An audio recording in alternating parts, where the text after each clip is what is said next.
কৌশলগতভাবে অত্যন্ত গুরুত্বপূর্ণ হরমুজ প্রণালী দিয়ে বাণিজ্যিক ও জ্বালানিবাহী জাহাজ চলাচল আবারও স্বাভাবিক করতে ইরান ও ওমানের মধ্যকার আলোচনার ইতিবাচক অগ্রগতি হয়েছে।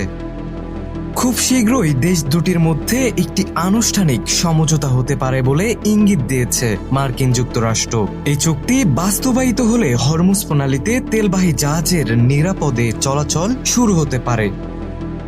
গত 7ই আগস্ট আন্তর্জাতিক বার্তা সংস্থা রয়টার্সকে দেয়া এক সাক্ষাৎকারে নাম প্রকাশে অনিচ্ছুক এক মার্কিন কর্মকর্তা এই আশাবাদের কথা জানান। তিনি বলেন, প্রণালীর দুই পাড়ে অবস্থিত ইরান ও ওমানের মধ্যে আলোচনার ভালো অগ্রগতি হয়েছে এবং ওয়াশিংটন দ্রুতই একটি চুক্তির আশা করছে।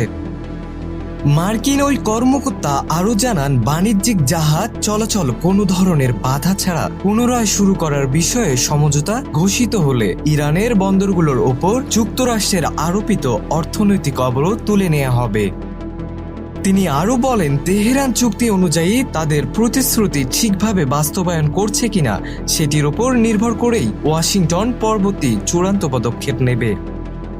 বিশ্বে ব্যবহৃত মোট জ্বালানির তেলের প্রায় 1/5 আসে এই হরমুজ প্রণালী দিয়ে। সাম্প্রতিক সামরিক সংঘাত ও উত্তেজনার সুযোগ নিয়ে ইরান প্রণালী অতিক্রমকারী জাহাজ থেকে মাসুয়ারা আদায় এবং অনুমতি ছাড়া চলাচলের চেষ্টা করা জাহাজকে বাধা সৃষ্টি করে। ফলে বিশ্ববাজারে তেলের সরবরাহ ব্যাহত হয় এবং আন্তর্জাতিক বাজারে জ্বালানির দাম বৃদ্ধির পাশাপাশি সার্বিক মূল্যস্ফীতি বৃদ্ধি পায়।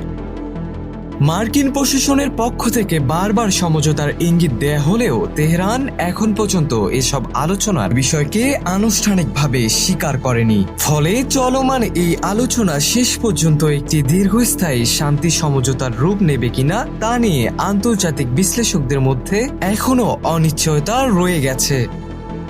মুশফিকুর রহমান, মানব কণ্ঠ ডেস্ক।